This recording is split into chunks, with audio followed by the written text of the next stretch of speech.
జిల్లా పద్య నాటక కళాకారుల సంక్షేమ సంఘానికి జిల్లా ప్రధాన కార్యదర్శిగా ఏప్రిల్ 25వ తేదీ అంబేద్కర్ భవనంలో జరిగినటువంటి కళాకారుల సమావేశంలో ఎన్నుకోబడింది.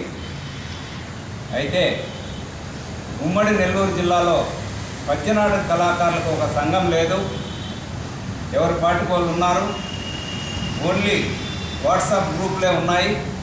అందరికి సంబంధించిన ఒక సంఘం లేదని మనం ఆ సమావేశంలో అనుకొని అందరూ సూచనలు సలహాల మేరకు సింహపురి పద్యనాటక కళాకారుల సంక్షేమ సంఘం అనే సంఘాన్ని ఏర్పాటు చేసుకున్నాము.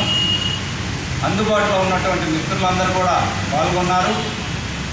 అయితే జిల్లా మొత్తం ఉమ్మడి నెల్లూరు జిల్లాలో ఉన్నటువంటి పద్యనాటక కళాకారులందరినీ కూడా ఒక వేదిక మీద చేర్చి అందరి సహాయ సహకారాలతో అందరి అనుమతితో ఈ పద్యనాటక కళాకారుల సంక్షేమ సంఘాన్ని ముందుకు తీసుకెళ్లాలని, అదేవిధంగా రిజిస్టర్ చేసి ఈ యొక్క రిజిస్టర్ చేసినటువంటి ఈ సంఘంలో జిల్లాలో ఉన్నటువంటి కళాకారులందరినీ చేర్చి సభ్యత్వం ఇప్పించి కళాకారుల సంక్షేమానికి, వాళ్ళ బాగోగులకు, మరి వృద్ధాప్యంలో కళాకారులకు వచ్చేటువంటి ఇబ్బందులను, అదేవిధంగా ఒక జిల్లాకు ఒక సంక్షేమ కార్యాలయం, కళాకారులకు పెన్షన్లు, ఐడెంటిటీ కార్డులు, ఇటువంటి సమస్యలన్నీ తీర్చడానికి ఈ సంఘం ముందుకొస్తుంది.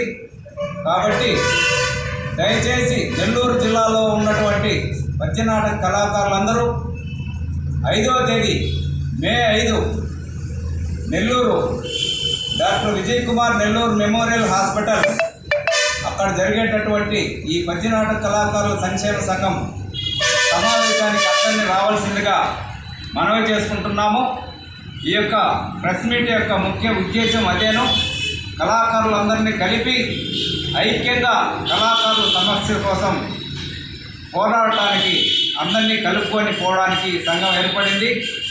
దయచేసి అన్నిగా భావించకుండా, చిన్న పెద్ద తేడా లేకుండా, మరి మహిళలు, పురుషులు, కళాకారులు అందరూ కూడా ఈ కార్యక్రమంలో పాల్గొని అందరూ చర్చించుకొని ఈ సింహపురి పద్యనాటక కళాకారుల సంఘాన్ని పెద్ద ఎత్తున మన నెల్లూరు జిల్లా గర్వించే విధంగా భవిష్యత్ తరానికి కూడా ఈ పద్యనాటక కళాకారుల సంఘం ఉండేటట్టు అందరూ కూడా కలిసి రావాలని మనవి చేసుకుంటూ, మరి ఒకసారి కళాభివందనాలు తెలియజేసుకుంటూ, మరి కలిసి వచ్చినటువంటి మిత్రులందరూ, మా కమిటీ సభ్యులందరికీ కూడా కళాభివందనాలు తెలియజేసుకుంటూ ముగిస్తున్నాను. అందరికీ ధన్యవాదాలు.